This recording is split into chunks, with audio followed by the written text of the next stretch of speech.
people want to know what's happening right now. Who are the warring factions? So these are the two warring factions now.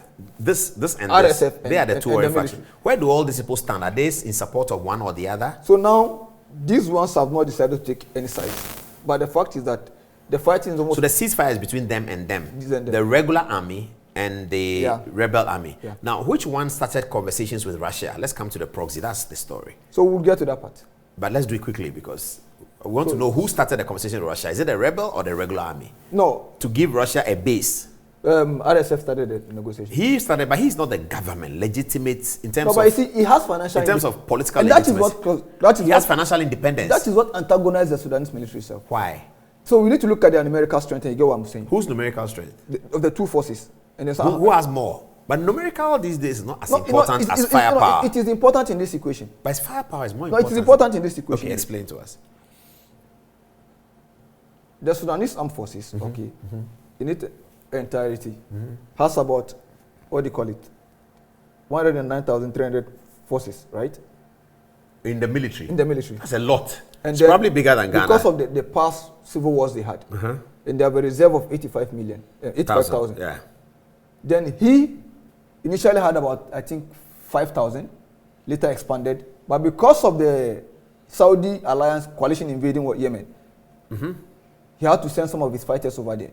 He is in alliance with Saudi Arabia. No, when the Saudi alliance invaded Yemen to fight the Houthis. Yes, when Saudi Arabia, I'm trying to look at the proxy thing. So Saudi Arabia is pro-America. It's pro-America. And he had engaged with Saudi Arabia in a guerrilla battle. No. He's supporting Saudi Arabia to fight Yemen. They are fighting Yemen. Yes, so that immediately puts him within a certain context. Yeah.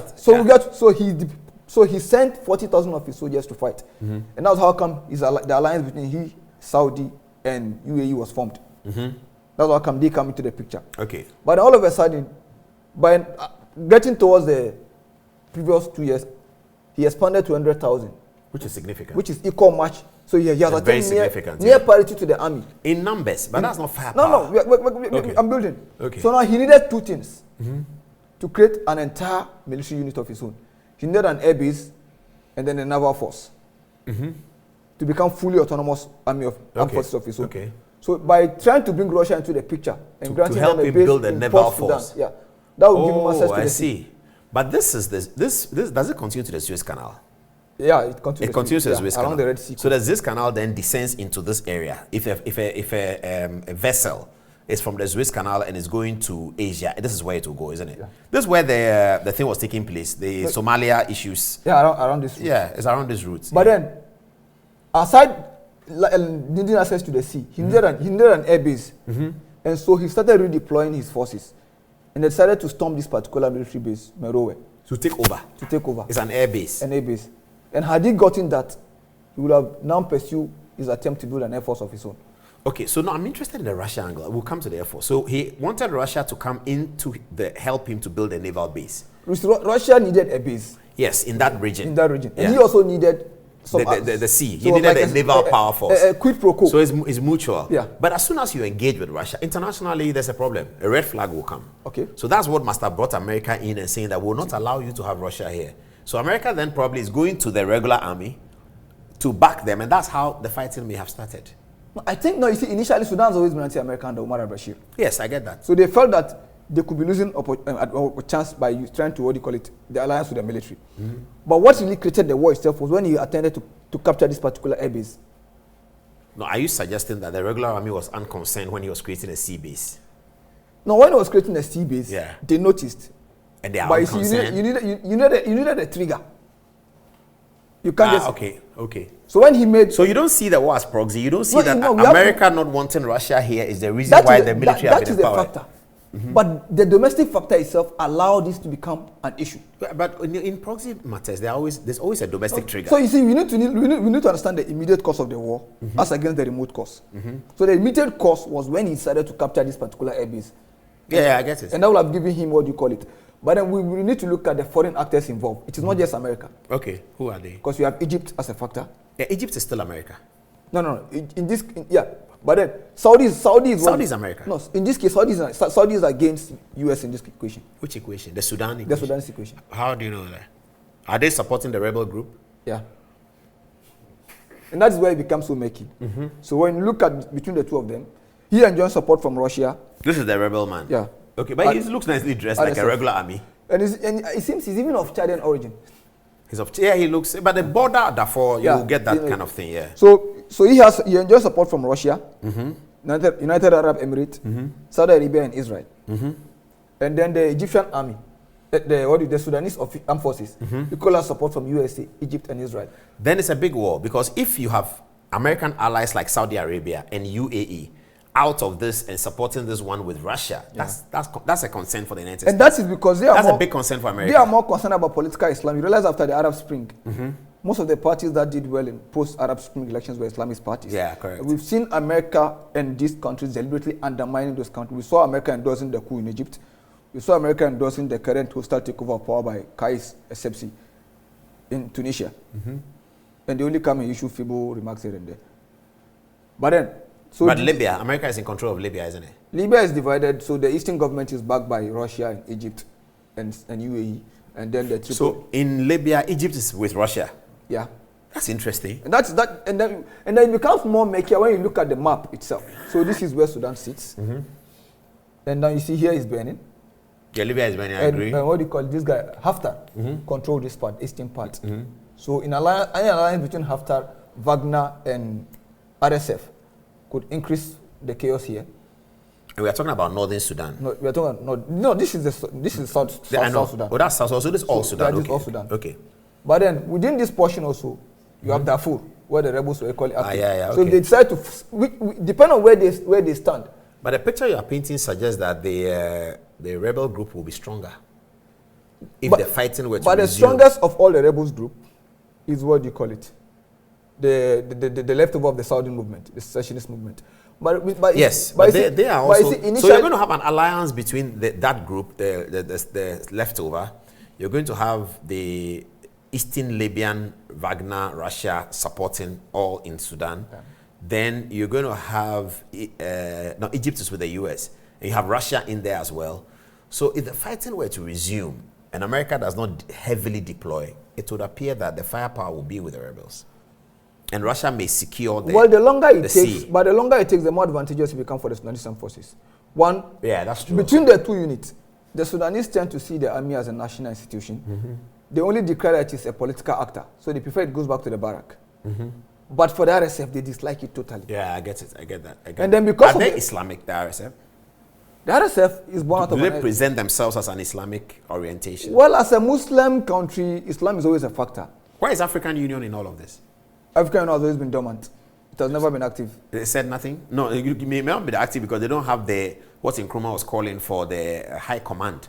Because if Africa had built that high command, we can just deploy it into Sudan.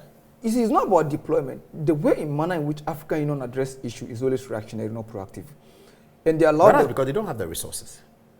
But when we wanted to do Liberia, we went there with our scarce resources. But that's because we decided that resources were important, so we took our scarce resources. And that's why we're able to make a big statement in Liberia. So the argument we can't make a statement in Sudan because we don't have them. The argument of resources has always been over-amplified. No, the Liberia one... When we want to stand, we stand. No, the Liberia is a different decision. It was Babangida who drove it personally. Abacha pursued it. And Rawlings was an ally to them. And Ghana and Nigeria decided in the Congolese Civil War, African countries intervened on both sides. You're talking the 60s one? The Kwame Nkrumah one? No, not that one. The one that ended around 97, that overthrew Mobutu. No, not that one. That was the end of the Cold War. In that instance, you had Zimbabwe, Uganda backing the government. Mobutu. Yeah, backing Mobutu. And you have Rwanda and the rest backing the rebels. So when we want to stand on our feet, we stand. No, but that's not African Union. That's individual countries. No. You see, you are angry with African Union. You need not to be. You just have to analyze it. Don't be angry. You understand. Let's explain. Don't be angry at all. You understand my point. Yeah, but don't be angry. There's nothing to be angry about African Union. I'm not angry. I'm just saying that they don't have resources. That the examples you are giving is individual heads of state deciding that I'm going to intervene in this. So Robert Mugabe has a relationship with Mobutu Sese Seko, or because Mugabe was also prepped up in the Cold War by the West. And Mobutu was by the West. Mobutu was falling. The West may call Robert Mugabe and say, can you support Mobutu? It is his decision, nothing to do with Africa Union. It's not even SADC. What has Somalia done? AMISOM. That's AU. Yeah, what has it done? When we want to go, we go. Yeah, but we can't go everywhere because our resources are small. I'm not blaming. I'm only saying that the reality is that AU has never been active and proactive in its own domain. That is one. And when it goes in to settle the dispute, it always favors those with power, even when they are wrong. Yeah, well, because if you look at which dispute did they go to? We shouldn't be digressing. We have to be wrapping up. Look at the arrangement. When you have the Sudan people protesting against an autocratic regime, like which one? Omar al-Bashir. Yeah. Omar al-Bashir was ousted by the military. Yeah. There was a massacre of civilians. Yes. The people kept protesting. All you did, did Africa through the back of the national community, was to what? What do you call it? Sideline the activists on the ground, the Sudanese resistance. How did AU sideline them? When negotiation came on board, did he invite them? They invited the political parties without input of this. And that's why you realize that when the second coup of 2021 occurred, when Hamdok was reinstated as the prime minister, some of the parties were in negotiation with the military. But the people kept protesting. So what was African Union position at that time? Force, like mount pressure, so that dialogue these people will be involved. But who was leading the negotiation? African Union itself? African Union. Through the but how did they can invite them? You see, the issue was that they never wanted to involve the Sudan Resistance Committee. But there must be a reason. Because AU always protect the status quo. What was the status quo? Those in power, let's do power sharing agreement. We saw it in Zimbabwe, Changara against Mugabe. So during the election, you do power sharing. Yeah, but it's been the norm. Yeah, but the election goes into that area. You have to do power sharing. It encourages more rigging and more power sharing. When we decided to go to Gambia. And there was also a case like that in Kenya, isn't it? Yeah. The Kufuor and Kofi Annan one. It occasioned the power sharing. But you see, we should learn from our mistakes. Power sharing in Kenya didn't work. Zimbabwe didn't work. So how long will you continue a field? But the power sharing in Zimbabwe was not the first one. So Kenya, I can agree with you. But Zimbabwe had done that before. At independence, Joshua Nkomo and Robert Mugabe shared power as vice president and president. But in this instant, and that one too didn't work. But that was not African Union. That was UN. That was UN. Yeah. It didn't work. But in this equation, the power was shared. The military reneged on its own agreement, came back to mount a coup. And you are still compelling them to still go back and negotiate with that military. And the people are telling you that there's only one solution. Okay, so right now, what do you think is going to happen over the next 2 weeks? The ceasefire is 72 hours. It's about to end. Well, it keeps on elapsing because they are in all out. And then, unfortunately, it doesn't even hold for too long because there are sporadic fighting within the ceasefire. Yeah, but what do you think is going to happen? Well, what I think is going to happen is that the fight will continue. Do you think the internal matters of power play is higher in this fighting, or is the proxy? Russia versus America. The internal is higher than the proxy. The internal is higher than the proxy. Why did we not fighting before the proxy came in? From day one, there was no unity among these two groups. The only thing they were not fighting. Now they were. Over the last few weeks, since the naval conversation started with Russia, they've been fighting. It wasn't but even, they were not fighting. It wasn't before. even the naval conversation that, you see, it's like he was the weaker party. So he didn't someone to back him. That's why he went that way. But from day one, the Sudanese armed forces have always been looking at how to clip his wings.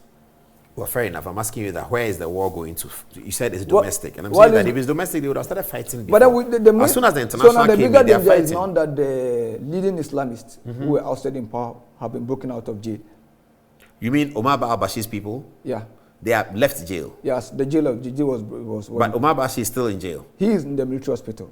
So he is under the control of the military. Okay. But then the military itself is equally highly, influenced by the Islamists.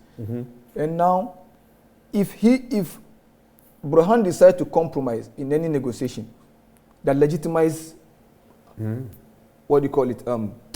Hemeti, then there could be even a coup against him. And then Omar al-Bashir, being whether military hospital or his people out, will not forgive this guy for betrayal. So it's like he knows he's on the losing end, the longer it takes. But now the question we need to look at now is what will be the role of the democratic forces in solving the issue, because they also have a role to play. What will be the position of the Sudanese people?